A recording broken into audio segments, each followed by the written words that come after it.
Salut tout le monde, très urgent et très chaud à la frontière entre le Mali et l'Algérie, à la frontière entre le Mali et la Mauritanie. Et les terroristes viennent de saisir des avions. Des avions. Je vais vous montrer les images. Je répète encore aujourd'hui, vendredi 26 septembre 2025, les terroristes viennent de saisir des avions appartenant à un particulier, un étranger. Voilà, des Émirats arabes. Donc, je vais vous montrer les images. Donc, au moment où je vous parle, les renforts des terroristes sont en train d'arriver vers le côté de l'Algérie et vers le côté de la Mauritanie. L'Algérie a juré qu'elle va se venger contre le Mali en nous envoyant beaucoup de terroristes. Faisons beaucoup attention. Restons très vigilants. Vigilance à la frontière entre le Mali et l'Algérie. Kidal est menacé. Le maire de Tessalit a été pris en otage par les terroristes hier tout près. Donc, restons vigilants. C'est tout ce que moi je peux dire. Et Kidal est encerclé, tout le monde sait ça déjà. Donc, faisons de telle sorte qu'on ne perd pas Kidal. Parce que la ville de Kidal est plus armée que la ville de Kati. On a des armes lourdes là-bas. Donc, prions Allah le Tout-Puissant de nous donner la victoire finale. Donc maintenant, voilà ce qui s'est passé. Et les 3 personnes enlevées, voilà, enlèvement à Sanankoroba, à 30 km de Bamako. Il y a 3 individus qui ont été pris en otage. Parmi ces 3 individus, il y a 2 Émiratis et 1 Iranien. Ils ont été pris sur le terrain des aéroclubs appartenant à un des Émiratis. L'aéroclub accueille des apprenants sur les ultra-légères motorisées et est doté d'une piste environ 800 mètres de long. Le propriétaire de l'aéroclub est très connu localement pour ses œuvres caritatives. Il aurait même offert une école au village de Tagiabougou, non loin de son aéroclub. Il assure également chaque année le renouvellement de la route secondaire en latérite entre RN7 et le village de Tignambougou pour permettre le transport des fruits et légumes de la zone. L'aéroclub se trouve à environ 14 km de route de Sanangoroba, 7 km de la route 7. Donc voici l'image des terreaux que je vais vous montrer tout de suite. Alhamdulillah kasfaji nokku janakorba andi afami ay do warna kura arabo inshallah andi kasfaji makko onji Allahu akbar andi kasfaji makko onji yo andi gor dari do inshallah alhamdulillah andi pamadel gote dari do andi gonge ay andi geddo do onji inshallah ana kata ni to hay on yiwedi mawdi andi onji inshallah andi yiwedi mawdi Allahu akbar. Vous avez tous vu? Ça c'est comme j'ai déjà tout lu ici. Donc cet endroit appartient à un arabe, à un émirati, où il a des avions là-bas. Ils sont allés par là-bas aussi. Hein. Ils sont à côté de Bamako. Ça c'est à 30 km de Bamako seulement. Ils sont allés, je ne sais pas s'ils ont remporté, comme ils savent pas piloter.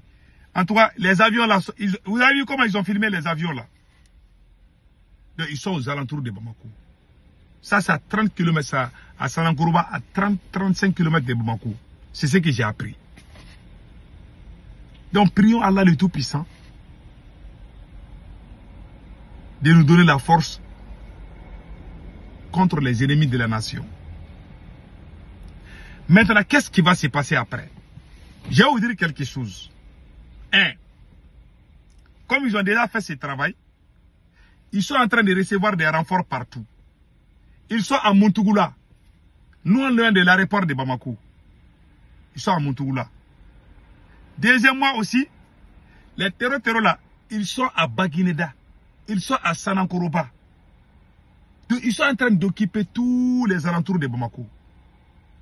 Et chaque jour qui passe, les terroristes reçoivent des renforts venant des pays voisins, avec armes et munitions.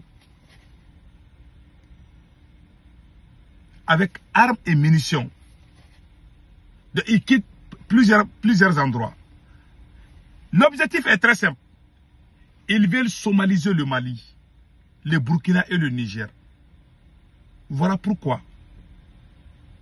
Pour sauver le Mali aujourd'hui, il faut que les bons patriotes, je ne parle pas des apatrides, il y a des gens que moi je n'aime pas. Tous les gens qui sont contre l'AES ou tous les gens qui sont contre le Mali, je ne suis pas avec eux. Je supporte l'armée malienne. Je supporte le Mali, mon pays. Un point d'étrait. Maintenant, qu'est-ce qui se passe? Ils veulent nous endurer dans la guerre. Plus on dure dans la guerre, plus on devient très... Quand on dure trop dans la guerre, ça devient ennuyant. C'est ce qui est arrivé à l'armée syrienne. L'armée syrienne s'est battue. Combien d'années? Mais ça finit pas. Finalement, ils ont pété les plombs. Ils veulent nous conduire dans ce cadre-là. Moi, j'ai confiance à mon armée, à l'armée malienne. On ne va pas tomber dans ces pièges. Le seul problème de cette transition du Mali aujourd'hui, c'est Assimi Goïta. Un monsieur qui a travaillé avec la France pendant un bout de temps. C'est à cause des échanges que les gens aussi.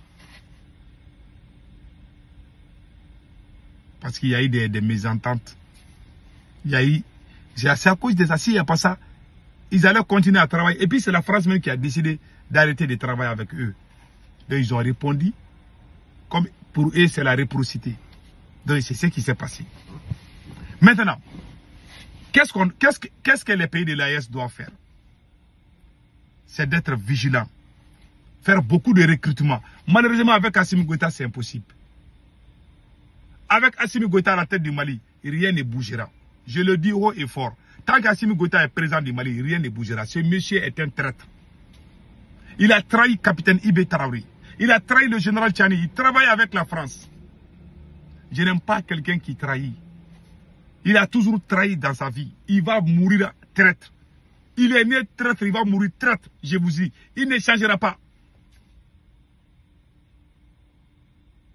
C'est pour ça que moi je dis à tout le monde. Le temps s'appelle Dieu. Plus le temps passe, plus la vérité va sortir. Voilà un peu ce que moi je voulais dire.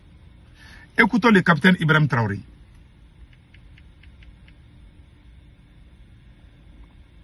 De haute intensité. C'est à vous, chefs, officiers militaires, prenez ça en compte. Commencez à vous préparer pour la guerre de haute intensité. J'espère que je me fais comprendre. Ce n'est pas uniquement du terrorisme.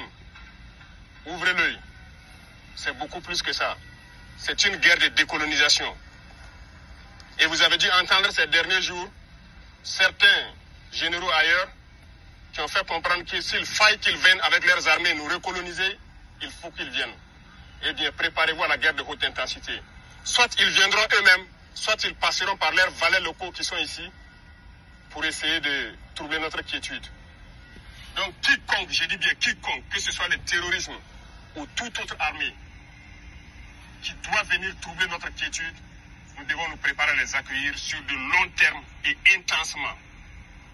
Voilà pourquoi je vous dis, préparez-vous à la guerre de haute intensité. Voilà. Donc, ça c'est quelque chose qui est intéressant, venant du capitaine Ibé. Donc, préparons-nous à une guerre de haute intensité. Ces gens ne vont jamais nous lâcher en paix. Malheureusement, depuis qu'Assimi Goïta devient le président de l'AES, il doit même changer la présidente de l'AES. Ou bien c'est Assimi qui va rester. Ça veut dire qu'il est président de l'AES.